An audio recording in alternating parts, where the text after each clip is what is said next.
Hello, ladies and gentlemen. Welcome back to the JKWD podcast. We hope you're having a wonderful day. Kelvin, how are you doing? I'm so glad I wasn't drinking coffee right then. That would have been messy. I'm doing fine. Thank you very much. It's also a good thing I wasn't drinking coffee because that would have come out all garbled. Oh, the crazy stuff. Yeah. It's a beautiful day here. Life is good, feeling good, looking fairly decent. And hey, I believe I can safely say I have nothing to complain about at this time, at point in time. Good. How about you? I'm doing great. I ran 9 miles this morning at 34 seconds a mile faster than I ran them last week. So I got to remember what I did. I got to write that down and repeat that. We're longer, faster. Because if all my long runs can be the way this one went, then I will stick with that. I will be very happy. Awesome. And you're moving up to what? What's your end goal for this mileage? Well, this is I got the Army 10 miler in October, the Rock and Roll half marathon here in Savannah in November. I get a 15K here in Savannah in November. It's actually a split 15K. That's a weird one. You run 5K and then you wait a half hour for the 10K to start.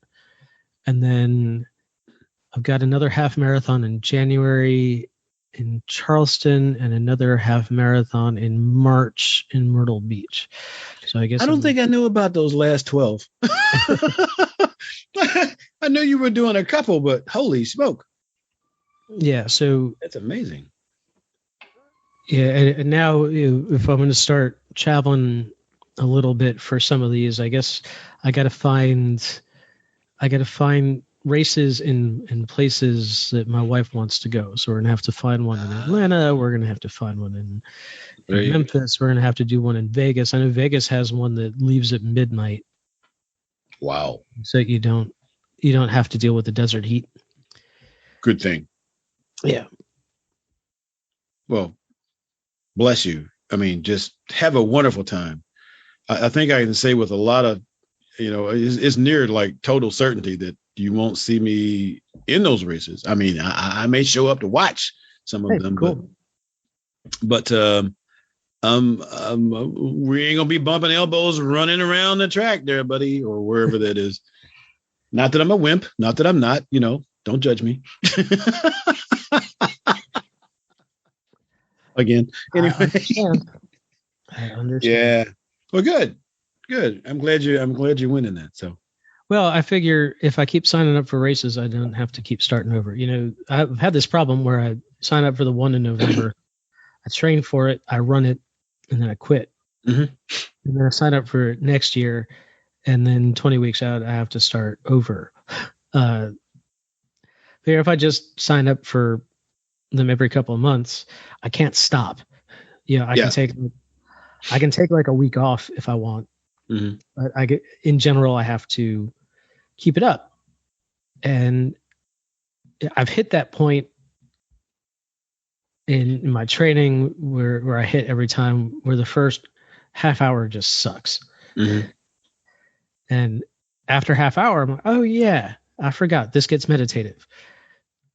Is if I manage to make it so that I don't ever have to run less than half an hour, I'll enjoy all of them.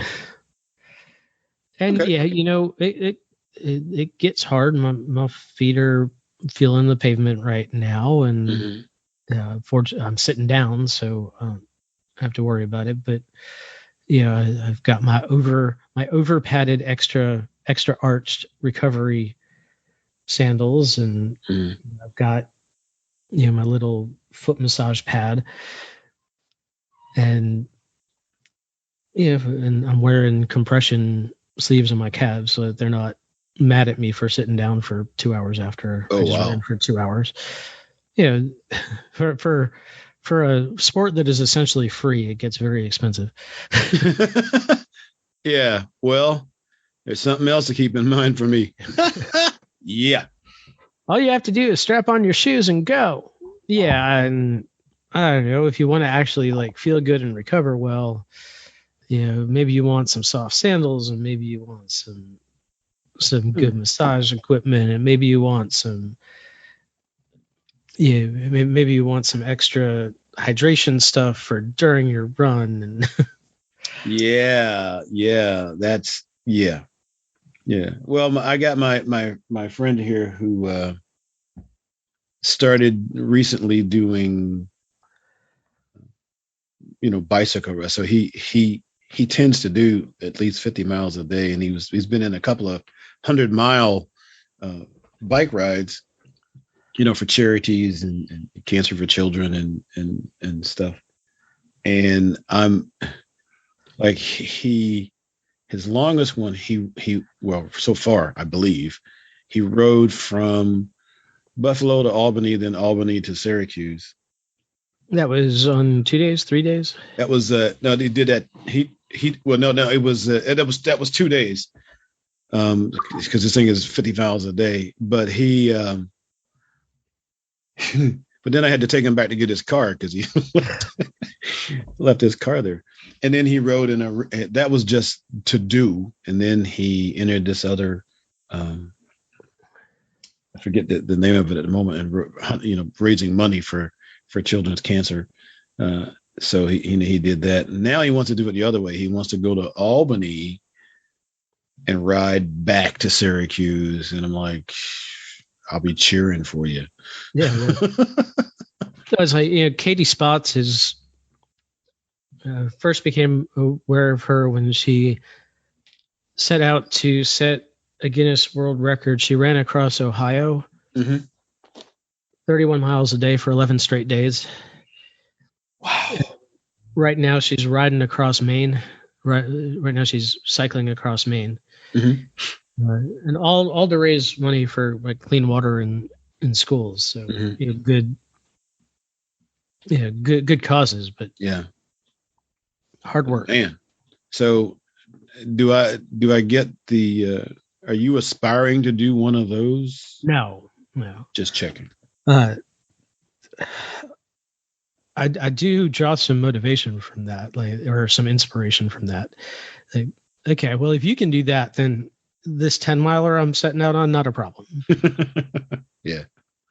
Like I can, if I'm having trouble thinking about 10 miles, then I just think about that person who's running 31 miles a day for a week and a half. Yeah, I can run another 2. I'm good. All right. There's a bright side to just about everything. Isn't it? So cool. All right, so let's play some music, shall we?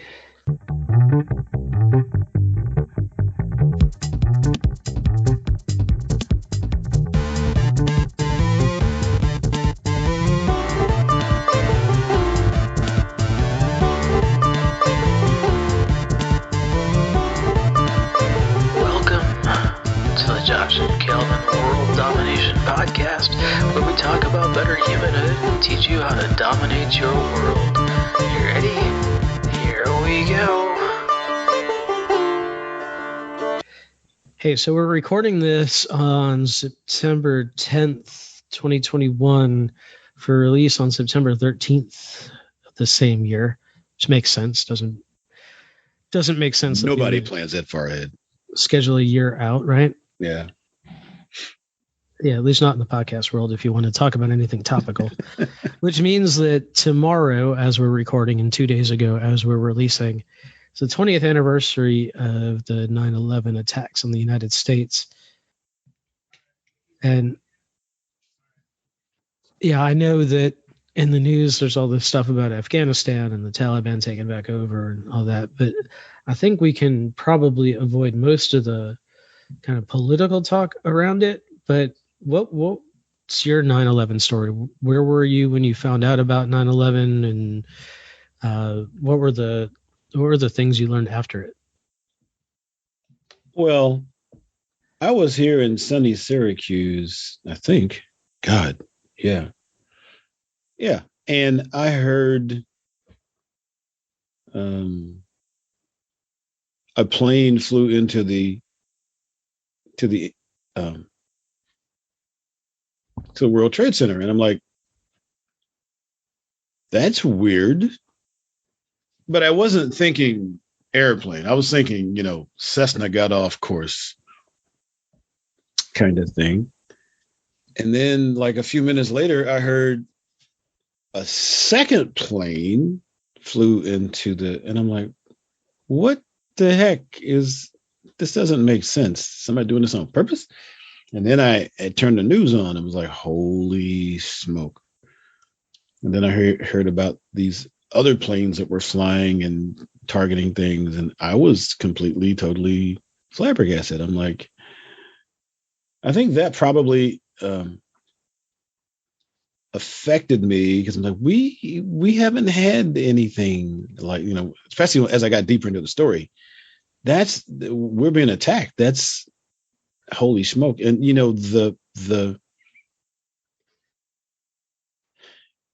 the feeling when you realize how many people are being hurt immediately. I mean, just think about how many people work in that building. It's an overwhelming thought.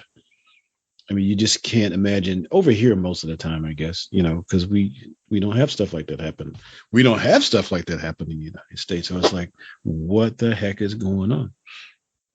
And then I stayed glued to the TV for the next several days until I could not stay glued to the TV. I had to turn that off. I couldn't watch it. And it got crazy. And then, then the stuff that happens, it's not like John F. Kennedy when I was sitting on the swing in the playground in 5th grade, but right. But it was like such a horrible feeling. I think is good for it. I don't know. How about where did you spend? You're in the news. I'm sorry. Go ahead. Did you spend, that day or like the next couple of days? Did you have people you were trying to locate and that kind of thing, or was everybody kind of not in the area? No, everybody. I didn't have anybody in the area in the family and stuff, so I wasn't worrying about that. But my family was in Maryland and places, so I didn't have that. But there were other people who had people. So right. And then you're just trying to think, how do you? And then the more you looked at it, and the more you saw of the damage, it's like it was seriously inconceivable. And then inconceivable that it actually happened in the United States. Right. I'm like, you gotta be. Well, it hadn't really happened since Pearl Harbor, right? Yeah, not like that. Well, somebody there was a federal building, but it wasn't really the same magnitude. Right, and that was an American. Yeah. Yeah, somebody had tried to take down the Trade Center before too. In 95. Yeah, I don't think I was even fully aware of that one. I heard about it in the in the banter, but I don't think I was fully aware of that. Now, I understand. I'd spent 20 years in the military too, so this whole thing is really messing with my head. Well, I was working for a weekly newspaper in Western Massachusetts, and I left. It was a Tuesday morning. We had our editorial meetings in our main office, and I worked out of a satellite office. So I was at the main office. I left that meeting a little bit early, maybe about 8:50 or so. So the first plane had already hit, and I just had some rock station on the radio. I wasn't listening to any news, and so I had Dee Snider from Twisted Sister, the band that sang "We're Not Gonna Take It" in the 80s. Yeah. So he's the one I learned about 9/11 from. So I was listening, and I had no idea what he was talking about. Like they were talking about something crazy going on in New York, and I had no idea what it was. And then the second plane hit while I was driving. So then I switched to an AM news station and really listened and tuned in, and I was like, whoa, something's going on here. It's nothing I can there's nothing I can do in our news cycle. I mean, A, we were a very local paper, and B, we had just, we distribute on Tuesdays. So, we weren't having another newspaper out for another week. So there wasn't really a story there. So from a big story perspective in young reporters' head, like, okay, there's not a thing. So let's figure it out. Let's just have our day. Got to the satellite office. I turned the news on the radio. We didn't have, I don't think we had a TV in there. I think the first pictures I saw actually were at lunchtime. I went over to get sandwiches, and they had a TV on there. So the towers had already come down, and the plane had already hit the Pentagon, and we had pictures there, and the plane had already gone down in the field in Pennsylvania, but I don't remember if we even had images from there yet. Because that was, there weren't like news vans around there. Right. When that plane went Pentagon down. was another one that was that was another when we heard about that, it was like, holy smokes. And you have to be flying a plane pretty low, because the Pentagon's not a tall building, right? It's like 5 stories or something. Yeah. But it turned out I lost one friend who was setting up a presentation on the 106th floor of one of the buildings. And we had another friend who was just opening a retail shop. She was managing the retail shop on the ground floor of the trade center when the first plane hit, and she took off running north, and she got the last train back to her house. Like she ran all the way up to like Times Square from the trade center site, and managed to get the last train out before they stopped them. And I just remember those next few days being really weird, because there were no planes in the sky, and there was no baseball, and there was no football that first week. They skipped. I don't remember that was the first or the second week of the season that year. This year it's the first week. So it's like, sports is the one thing you can kind of count on to be happening. Like when sports stop, when professional sports stop in the U.S., that something's not good. It's huge money, and it's just a regular schedule. You're like, you count on there being, 10, like 12, oxygen. Yeah.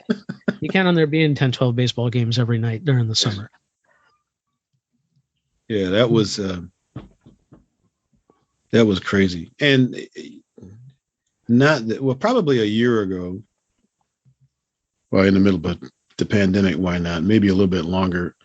When I actually went back and saw some of the other, because at a point I couldn't watch that footage, but last year I think I was looking at some of the stuff that happened and reading some of the other stuff, and it's like, it's still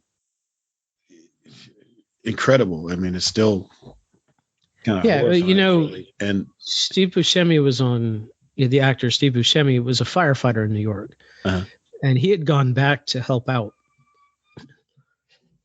He went down and found his old company working, and asked if he could help for a few days. And he was on Mark Maron's podcast the other day, and talking about his memories of that. Kind of crazy. Yeah. So I don't. That was the craziest thing. Before that, when I was in the military, when we had the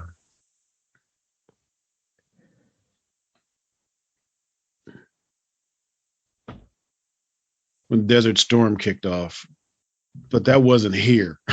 Right. That was my last year in service. That wasn't here. When I'm looking at airliners plow into the World Trade Center, I'm like, what the hell is happening here? And I go back and watch some of it now, and I still can't watch some of it now, even though it's been 20 years at this point. I can't watch that. I can't imagine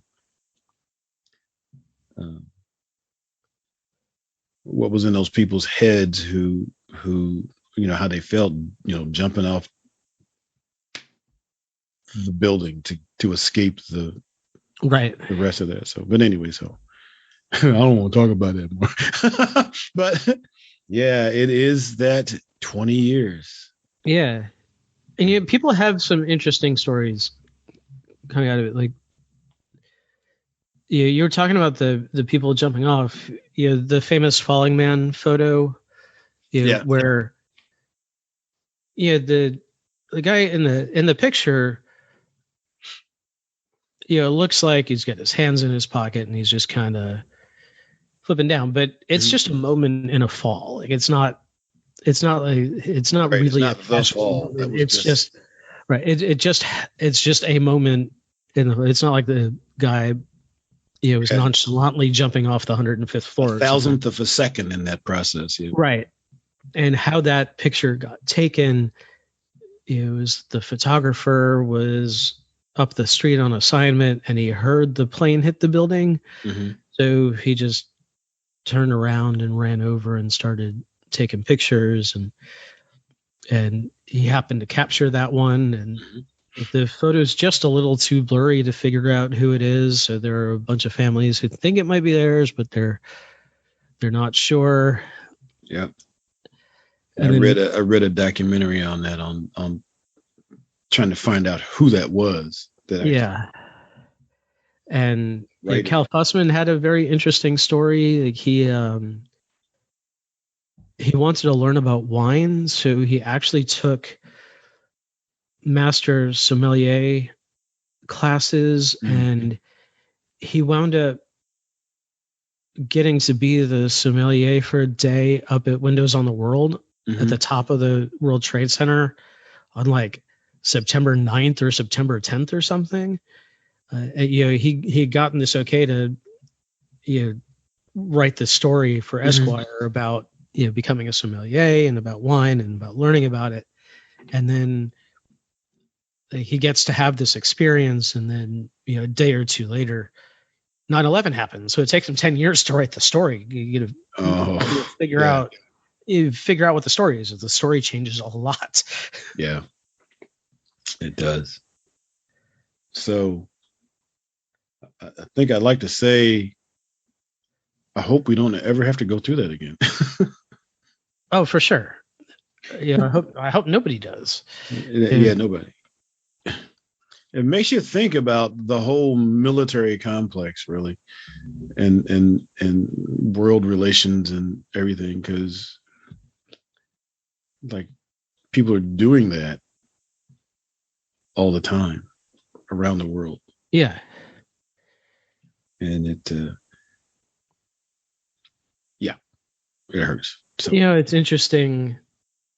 You're looking at some of the immediate fallout. We went to Afghanistan pretty quickly. We went to Iraq pretty quickly. There was one person in Congress, both houses, who voted no on the War Powers Act that year. It was Representative Barbara Lee of California. So everybody kind of united together against, we didn't know what, right? Like war on terror was like the war on drugs. We don't actually know what the end result is, but so we're trying not to get too political. There are obviously lots of facets that we are still not privy to. Absolutely. Right. And we are not experts in, and we don't claim to be. Right. We are not. Just talking about the feeling. Yeah. Just talking. And it was a week we were allowed to feel. That was true. One of very few. Yeah. I live in Georgia now, and we acknowledge each other here. And are often a little over friendly sometimes, but it's really a way of letting the other person know I see you. So if you're a threat, recognize that if you think you're a threat, recognize that I've noticed you. If you're trying to be invisible. Mm-hmm. And then if you're my neighbor, like recognize, hey, I see you. Yeah, and it's also a way to let people know, like I recognize that you are not normally in my neighborhood. Hey, how are you? Okay, now you know I've seen you. Yeah. And if you don't respond, I know that. Yeah, I know I want to keep half an eye on you. But you were in upstate New York, and I was in Massachusetts, and planes hit in the Northeast. And DC's a mid-Atlantic, but it's really more of a Northeast city when you take into account the culture. Yeah. These are not places where people generally acknowledge each other, and there was a lot of hello, hi, how you doing going on that week, for sure. Yeah, I just remembered that. My baby sister is in the D.C. area. Well, she's in Maryland, Upper Marlboro, and I do have some other family in D.C. So when I heard about the plane that hit the Pentagon, it's like, holy smoke! Yeah, I've been in the Pentagon. I used to work 2 blocks south of the Pentagon, and I had to go over there. So that whole concept, the fact, to be perfectly honest with you, the fact that a plane could actually target and get to the Pentagon completely blew me away. I didn't think that would be any way possible to do that. Well, I don't think they had a model in which that came up. Yeah, like who would do that? Right. So for all the people who say the CIA was warning the Bush administration that there was attack planned on the U.S. by Al Qaeda, what does that mean? You can't prepare for all scenarios, right? Right. And people look at Nassim Taleb's book that came out a week before. Which book was it? Oh yeah, you told me about that. Yeah, I forget which book it was, but we'll have it in the show notes.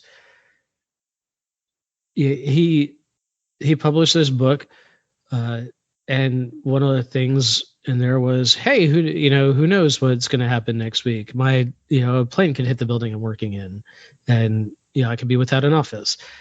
And they took that as a prediction. Yeah. And he's like, you totally missed the point. The point is we don't know what's happening. If you prepare yourself for the worst case scenario, then you don't have to worry when the worst case scenario happens. Right. Yeah. And that was pretty close to a worst case. Fooled by Randomness, I think, was the book. Yeah, we were talking about chaos theory and stuff too, right? Around that, or was that something else? Yeah, it's got to be something else, because chaos theory is butterfly bats its wings somewhere, and the next thing you know, the World Trade Center's falling down. Maybe that's what the climate control thing is. Find that butterfly. Yes. Anyway, but it is the 20th anniversary of that, and we still have. I know I don't know anybody personally who was in the building, but my friend Mitch does. Is friends with somebody who was actually in the building that day, and escaped. Yeah, same. And like I said, I still can't imagine. Last year, I read more stories of the heroism that happened that I hadn't heard before. How people were guiding people out of the building and trying to get through the trap staircases and all that other stuff. And I can't imagine that from 100 stories up. How do you navigate that thing, right? Right, So and I wonder how many changes are happening, or people putting some staircases on the interiors of the buildings rather than the exteriors. Because if you put all the staircases on the exterior and something like that happens, you can't go down the staircase because that's where That's where the damage is. Yeah. That's where the damage is. Yeah, but if you're right in the middle of the building, then maybe you could go down. I mean, that's where the elevators normally are, but you disable the elevators in those cases. So it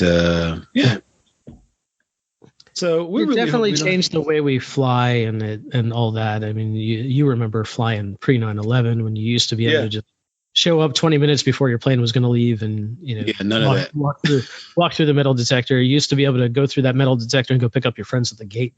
Yeah, none of that.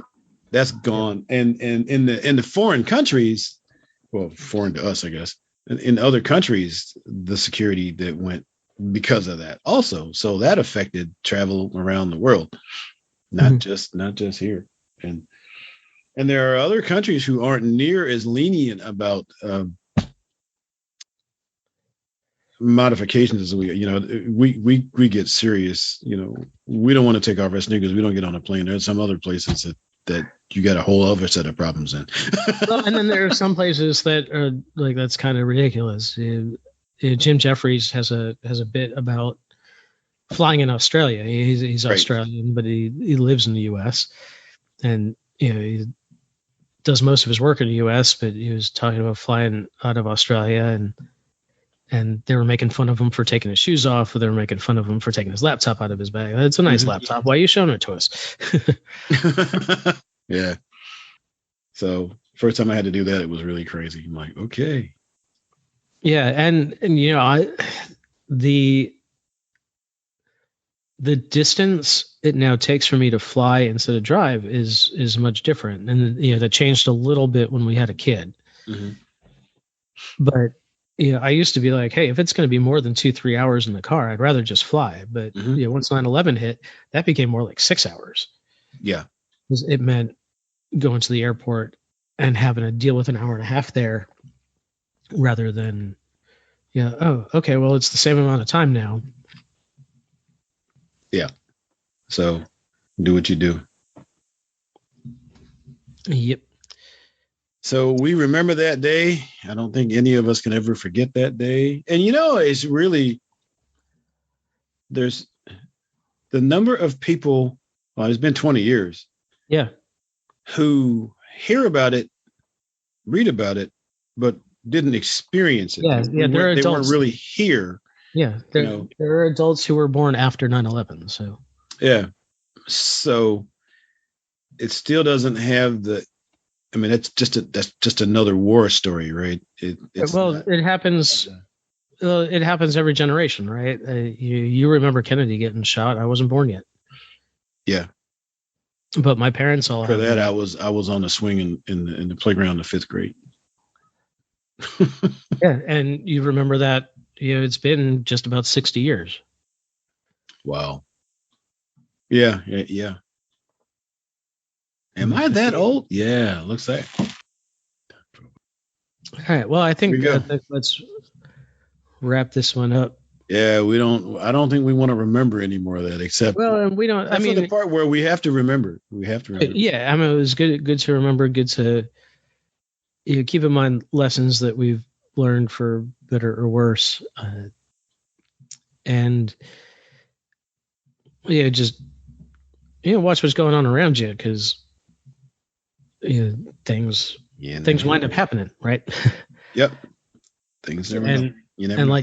And like Taleb says, if you prepare yourself for something like this to happen, just in case it happens, then you're not going to be in bad shape when it does.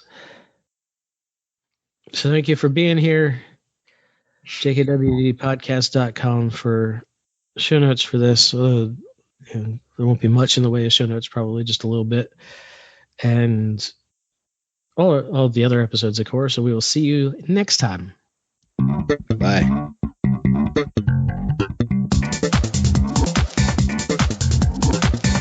Hey, thanks for listening. Show notes and more at jkwdpodcast.com. Don't forget to subscribe, leave a review, and share with your friends. And we will see you next week. Bye.